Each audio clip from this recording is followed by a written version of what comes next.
Perdana Menteri Cina yang baru dilantik, Zhu Rongji, mendeklarasikan diri. Berikan saya 100 peti mati, 99 buah akan saya kirim untuk para koruptor, dan 1 untuk saya sendiri kalau saya korupsi. Pernyataan Zhu Rongji ini bukan main-main, bukan sekedar manis di bibir, tapi dia benar-benar melaksanakan amanatnya.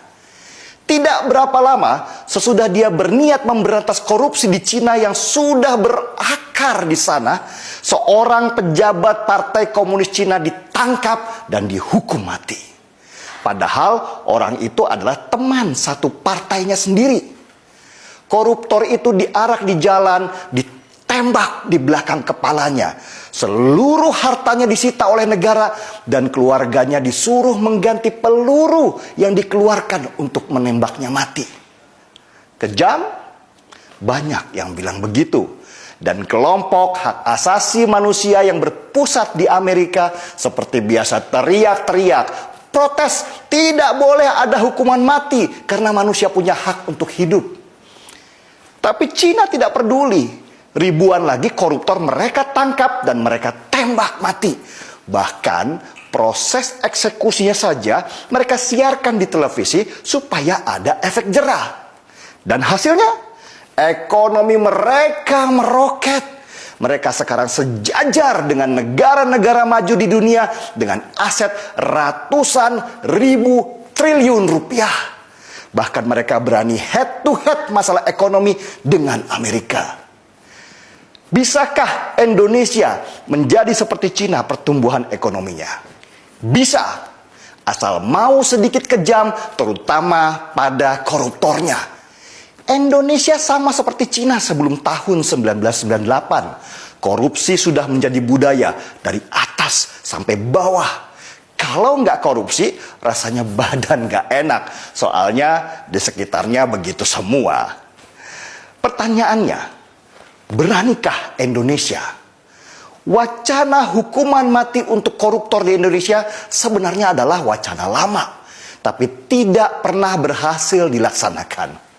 Ya gimana? Wong untuk itu harus dibuat undang-undangnya dulu. Yang membuat adalah DPR. Dan di mana koruptor yang paling banyak? Ya di DPR juga. Mana mau maling nangkap maling. Selain itu, perangkat hukum kita seperti KPK juga gak bersih-bersih amat. Bukannya sibuk membangun sistem supaya orang tidak bisa korupsi, malah main politik. Kebayang kalau mereka main tangkap sembarang orang hanya karena tidak senang. Orang tidak bersalah bisa hilang nyawanya. Cina bisa dengan mudah membuat produk undang-undang hukuman mati untuk koruptor. Itu karena mereka adalah negara satu partai. Jadi lebih mudah membuat peraturan. Sedangkan di Indonesia ada banyak partai, banyak kepentingan. Mau bikin produk undang-undang saja berantemnya nggak selesai-selesai. Tapi pas gajian, nagih duluan. Para anggota DPR yang mayoritas dari partai itu punya konsep yang mirip-mirip Julius Caesar, Vini, Vidi, Vici. Kami datang, kami lihat, kami taklukkan. Tapi mereka modifikasi sedikitlah dengan kalimat, kami datang, kami absen, kami ngorok di ruangan, dan kami pulang. Jokowi sendiri sudah mulai menyatakan, kalau rakyat yang minta, bisa saja ada hukuman mati untuk koruptor. Tapi ya itu, siap nggak DPR-nya bikin undang-undang? Dan wacana ini kembali bergulir dengan harapan tinggi, meski nggak pernah terjadi. Mirip-mirip timnas sepak bola Indonesia yang selalu menjanjikan juara, tapi selalu pulang dengan tangan hampa. Kalah sudah biasa, kalau menang itu baru luar biasa. Sulit sekali negeri ini menghukum mati para koruptor di sini.